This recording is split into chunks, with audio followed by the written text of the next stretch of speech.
Hello guys, good afternoon. Ngayon po ay dahil reunion ng aming ng partner ko sa family ng clan ng mga McCarthy.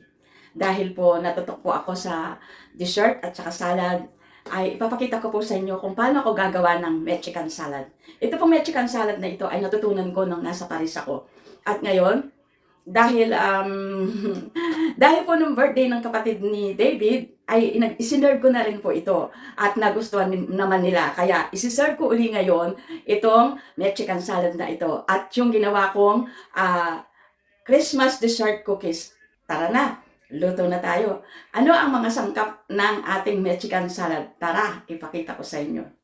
Ito po yung mga sangkap niya: lettuce, pipino, cucumber, red bell pepper, avocado, mansanas, lemon, at meron tayong kidney beans at corn kernel at sibuyas. Yan po lahat ang ating ingredients sa ating Mexican salad. Ayan, ipakikita ko po sa inyo kung paano ko po gagawin yan. Tara na! Iiwa-iwain lang natin muna yung ating lettuce. Siyempre.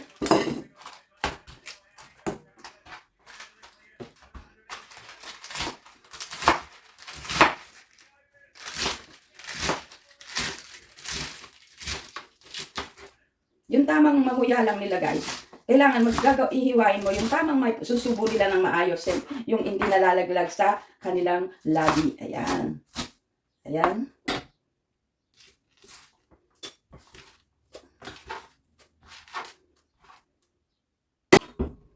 At mansanas. Hindi natin babalatan yung mansanas. Dahil inugasan naman natin ito. At yung sustansya ng mansanas ay nasa balat. Kaya hindi natin siya uugasan guys. Yung size niya, size bite na kagaya ng corn or yung kidney beans guys. Para pare-parehas ang laki ng kanilang. Ayan.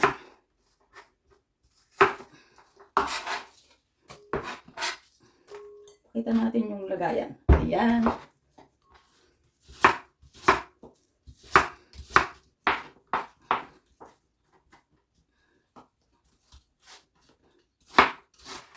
Kapag naghihiwa ka, kailangan dahan-dahan lang. Yung bang may kasamang pagmamahal. Yung very lang, slightly ika nga. Tapos, ang ating, ito ating mga gulay guys, bago ko po nilalagay sa rep, ay inuugasan ko na po. Para po, kasi kapag inugasan mo, bago mo gamitin, kumbaga na siya guys, nakakaano siya ng tubig. Kumbaga ngayon ay na siya guys. Itong Mexican salad na to guys ay napakasarap, kaya subukan ninyo. Paano kung wala akong red bell pepper? Pwede naman po. Ito po guys ay pwede nyo pong gawin kahit ilang ingredients lang. Basta may lettuce ka, may pipino ka, hindi naman po kailangan maramihan ng ingredients na ang Mexican salad. Nasa sa inyo lang po yun. Kasi naman, okasyon ito, kaya kailangan medyo pagagandahin naman natin po. Yung bang maging presentable, makita pa lang nila, ay napakasarap na. O, diba? Kagaya ng masarap na pagmamahal mo sa loved one mo. Oy, char!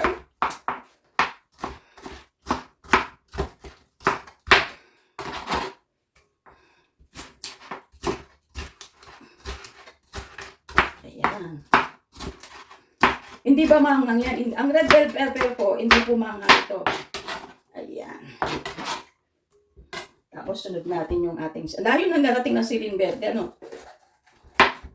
Ito po namang ating pipino, dahil yung cucumber natin, naka-plastic na siya nung binili natin yan. Kailangan pa rin nating ugasan yan guys.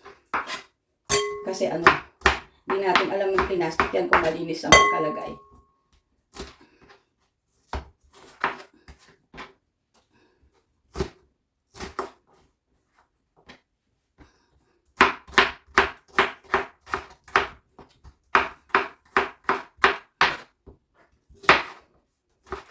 Kasi po, ang pupuntahan namin is reunion, Christmas party. So, maraming tao. Kaya, hindi lang naman ako ang magdadala ng mga pagkain. So, kailangan tansyado mo para kasi dito guys, sa New Zealand, kanya-kanya ng baon. Kapag hindi naubos, iuwi mo uli yung tira. Hindi po kagaya sa Pilipinas guys. Walang natitira pag naganda ka. Bakit? Kasi, pa Sharon. Dito po, hindi. Kailangan pag nagdala ka, yung kayang maubos lang para para po wala kang iuwi. Pero kung minsan kapag hindi nila nagustuhan, talagang may iuwi ka pa, o di ba? Pero iba kasi po dito sa New Zealand, pag naganda po sila, hindi po sila matakaw sa mga karne. Puro pika-pika lang po yung ang tinatawag nila finger food ang tawag doon, guys. Yung lang po, pika-pika. Yung dampot-dampot lang po. Hindi po sila mahilig ng mga pagkain na kagaya ng sa atin, mag-aadobo pa tayo, maglilitsyon pa tayo. Dito po hindi. So, ito muna guys, hindi naman natin ilalagay lahat, kalahati lang. So, ang gagawin natin, tatanggalin natin yung plastic at ugasan mo natin syempre. Kasi po, hindi natin alam kung paano ang pagpapackaging nila nito. So, kailangan ugasan muna natin. Ayan, inugasan na natin siya. Inugasan ko siya, guys. Baka kala nyo, hindi ko inugasan ha.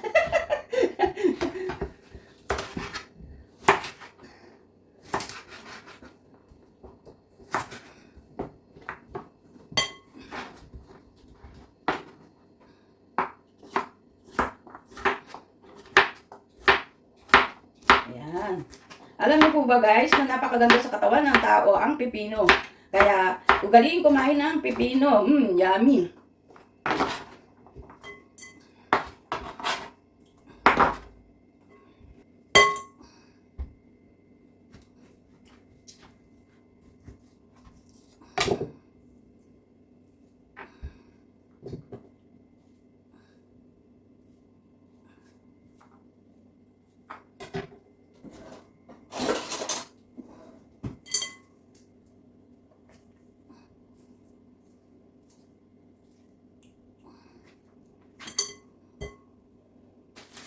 Itong ating pinagbalatan guys, yan, pwede po natin ilagay sa ating mga, mga halaman. Pero pwede siyang i-compose. Compose. Ay, kapampangan nga talaga, ano?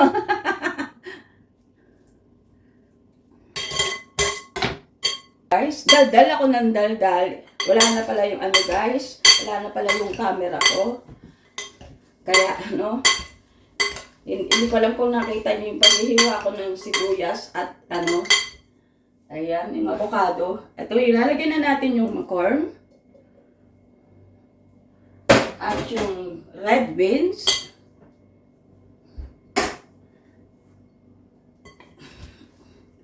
Ayan.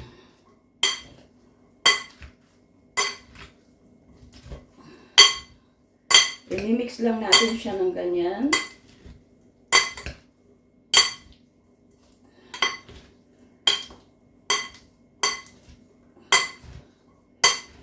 Ating dressing. Ayan na siya guys. Ito na.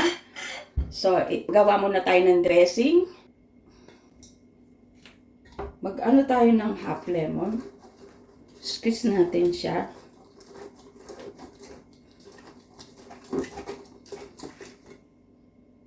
Lagay natin dito. Siyempre, huwag mong isama yung buto.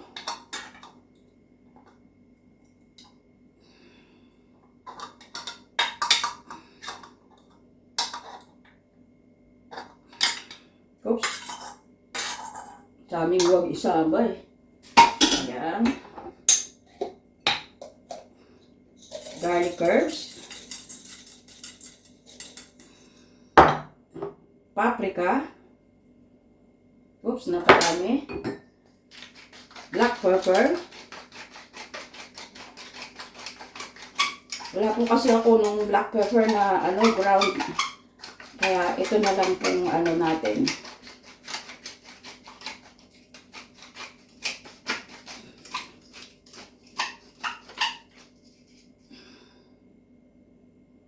Thyme. Meron pa pala akong konting yung white pepper. Lagyan natin ng 1 or 2 tablespoon of apple cider.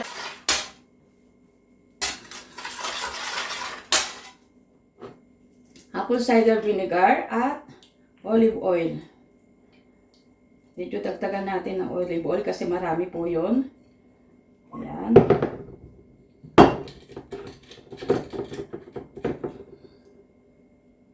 Lagyan natin ng konting salt. Konting-konti lang yun. Mix well.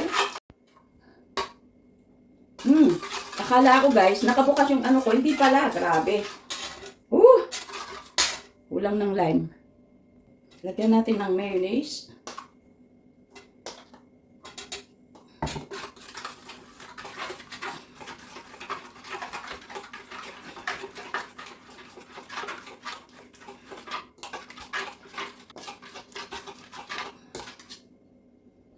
Alala ko guys, meron nga pala akong pickles dito. Lalagyan natin siya ng pickles.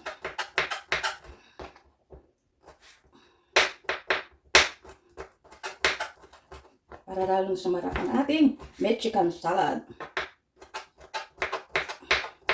Paano kung walang pickles? Optional lang po to guys. Dahil meron pala akong stock na pickles, kaya ilalagay ko din. Paano kung wala po akong red beans? Kahit po walang red beans, basta may mais, okay lang. Paano walang corn? Corn kernel, pwede rin po. Alam nyo guys, para-parahan lang po para gumawa ng masarap na salad. Hindi naman po lahat ng ingredients dito na nilagay ko ay affordable po sa inyo. Siyempre, lalo na dyan sa Pilipinas, hindi maraming gulay na ganito. So, pwede nyo pong gawan ng parahan. Ayun, lagay na natin dyan. Dressing. Uy, kanya na Diyos. Haluin lang natin siya. Uy, ang sarap nito guys. At i-rep mo muna siya dahil alas 4 pa naman ang alis namin. Tamang-tama guys. Yung sauce nito guys ay magkakaroon na ng kumbaga sisip-sipin na ng mag-incorporated na siya sa ating gulay. Agoy, sorry guys at naputol na naman ang ating video. Ayan, eto na, ina-arrange na natin siya guys. At abang piniplating natin siya guys, mega shoutout to all my subscribers, mega shoutout to all my super chatters, mega shoutout to all my members, mega shoutout to all my super thanks, and to all my GC groups founders, mega shoutout, and to all my friends and family, mega shoutout sa inyo. Naku guys, napakasarap po nito. Ayan, tingnan ninyo. Looks yummy na.